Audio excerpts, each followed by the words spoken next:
Dificilmente se poderá contar a história do mundo musical sertanejo, influenciado pela música mexicana, sem nomearmos as obras que nasceram desse encontro e seus autores. Cantores, músicos e compositores são os personagens principais desse enredo que nos ajuda a entender nossa identidade latino-americana. Se muitas vezes nosso contato maior é com os intérpretes, são os compositores que moldam as palavras e a música para que as canções nasçam.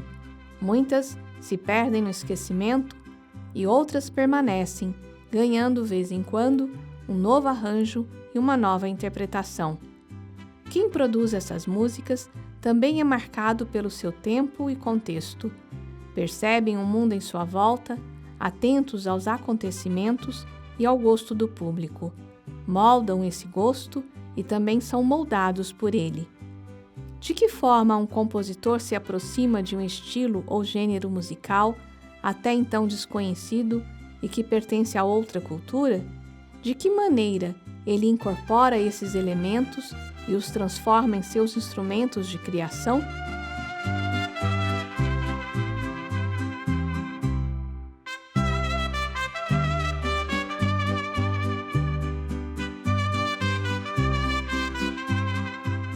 Nonô Basílio nasceu Alcides Felisbino de Souza, na cidade mineira de Formiga, no dia 22 de novembro de 1922. A música o escolheu cedo e, aos 12 anos de idade, começou a se apresentar junto ao conjunto Irmãos Azevedo. É ainda na infância que conhece aquela que seria sua companheira de vida e de arte, Maria de Lourdes, que vai se tornar Naná. Juntos, gravaram vários discos e tiveram 3 filhos, Odilon, Nininha e Henrique. Em 1950, teve uma composição sua, junto com Mauro Pires, gravada pelo trio Luizinho, Limeira e Zezinha. A música tem o nome de Cantando Sempre e é no estilo corrido, de origem mexicana. As carreiras de compositor e cantor foram se entrelaçando. Rádios e shows em teatros e circos eram os meios de chegar até o público. Nonô e Naná contaram com a ajuda dos padrinhos de casamento, a também dupla sertaneja Cascatinha e Inhana. O primeiro disco foi gravado em 1957 pela gravadora Toda América. Nonô Basílio vivenciou o início de sua carreira no momento em que o bolero se tornava moda em todo o mundo e também no Brasil. O filho e também músico e compositor, Odilon Basílio, fala dessa influência no trabalho do pai. Traz sim. Então, aí, nesse caso, é o que eu falei para você. Meu pai gravou bastante esse estilo, né? Gravou muito bolero. Então, ele fez algumas coisas, não canção rancheira, que eu não me lembro assim agora de estalo, mas gravou muito bolero, que também é de influência mexicana, né? E um dos sucessos dele foi com uma dupla chamada Dulciriema, que na época a música chama Mais Uma Lição. Deixa eu ver se eu lembro aqui.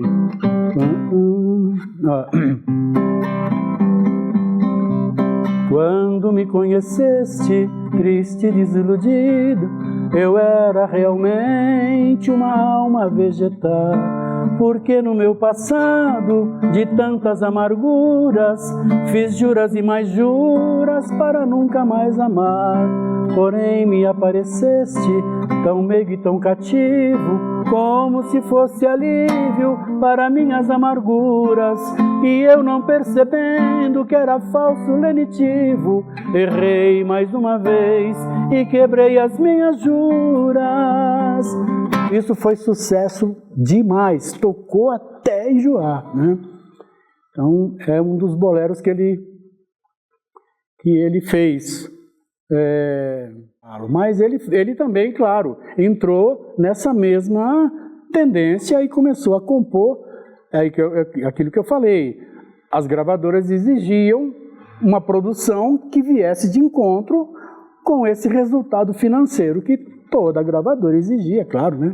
Não tenha dúvida. Odilon também fala das resistências de alguns setores com essa música influenciada pelos estilos mexicanos. De outro lado, os pedidos de composições vindo de cantores da época. Meu pai também teve esse mesmo problema, mas em contrapartida existia também o artista vem e pede, a dupla vem e pede, Nuno, faz aí pra gente uma canção rancheira pra gente poder... Então ele fazia, claro, né? Não vai se recusar a produzir um material que venha de encontro com as necessidades da época, do momento, né? Então, claro que aconteceu sim, mas acho que muito difícil impedir um movimento desse quando vem com essa força, né? Com essa intensidade. É difícil brecar, não tem como, né? E foram tantos sucessos gravados e regravados que Nonô se tornou diretor sertanejo da gravadora Copacabana em 1972. Criativo, respeitado e sem abrir mão de seus princípios, Nonô compôs, sozinho e com parceiros, como Mário Zan, mais de 500 canções. O filho mais novo, também músico e professor, Henrique Basílio, fala das mudanças que foram ocorrendo com a música sertaneja e como elas impactaram a carreira do pai. Essa música raiz, apesar de todas as influências que durante o tempo ela sofreu, ela continuou. Você vê ela ainda aí com Cacique Pajé, né? Acho que vocês estão os dois vivos mais, mas você percebe uma linha musical que veio de lá, nativa, e ela continuou apesar de muitas influências. Então, não foi só a influência mexicana, né? Teve essa influência mexicana mais tarde, teve a influência da música, da nossa música aqui brasileira, Jovem Guarda. Meu pai falava muito disso, foi uma época que meu pai sempre viveu de música, foi uma época que nós passamos apurado, porque a Jovem Guarda tomou conta do mercado, depois da influência do rock, e mais tarde a influência do country, e sempre houve muitas outras influências, né? As influências foram assim, a música sempre sofreu todas essas influências, e os artistas foram os compositores, né? Tanto os artistas também, mas os compositores tiveram que ir se adaptando, escrevendo o que o povo queria ouvir, mas muitos deles, como meu pai falava que ele não ia se vender, porque ele teve propostas grandes para modificar o seu modo de pensar e ele nunca quis. Seu maior sucesso foi Mágoa de Boiadeiro, com parceria de Índio Vago, gravada por Pedro Bento e Zé da Estrada. A letra sinaliza as mudanças de época de um Brasil rural para um país urbanizado. Outra música de sucesso foi Uma Casa de Caboclo, gravada por Chitãozinho e Chororó em 1976. Aliás, é bom recordar que o nome da dupla foi criado com a participação de Nonô Basílio. Porque isso aí eu lembro muito bem, Chitãozinho e Chororó eram de dormir lá em casa, né? Muito mais a amizade deles, muito mais com o Odilon, porque são a idade mais próxima do que eu, que era menor. Mas de ir para lá para casa e dormir lá em casa. Só que foram subindo, e você vê que no começo da carreira deles tem música do meu pai, tem muitas músicas do Odilon. Lá da onde eles saíram, lá do programa do Geraldo Meirelles, porque o nome deles o meu pai ajudou a dar esse nome, junto com o Atos Campos na época, Geraldo Meirelles, que eles tinham, e eles com o Chitãozinho começaram lá pequenininhos, né? E esse nome, eles foram batizados lá no programa Canto da Viola, do Geraldo Meirelles. Em 1979, o filme Sinfonia Sertaneja teve a participação especial de Nonô e Naná, interpretando a música Uma Casa de Caboclo. Ao visitar seu amigo, também compositor, Luiz de Castro, em Pouso Alegre, sul de Minas, Nonô se encantou pela cidade. Mudou-se com a família para o bairro Primavera, próximo ao centro. Mas foi no bairro rural do Cantagalo que eles encontraram seu refúgio numa casa de caboclo. No início da década de 1980, Naná teve problemas com a voz e a dupla diminuiu sua participação em shows e programas de televisão. O único CD da dupla foi gravado em 1996. No ano seguinte, Nonô faleceu. A cidade de Pouso Alegre homenageou a dupla, que a escolheu para ser também a sua casa, com a instituição, em 2014, da Comenda Nonô e Naná, concedida aos artistas.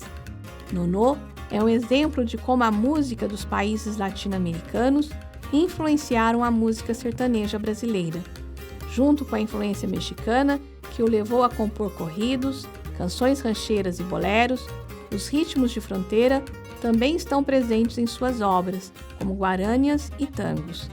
No final da década de 1950, diante das críticas vivenciadas pela espanholização da música sertaneja, Nonô, junto com Mário Zan, criou um novo ritmo, chamado tupiana.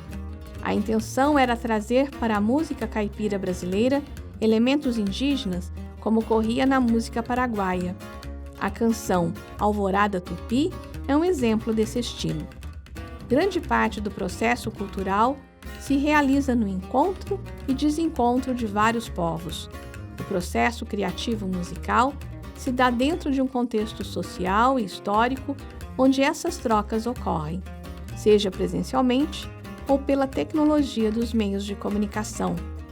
A nossa próxima será também a última parada para refletirmos sobre nossa identidade latino-americana a partir da música sertaneja.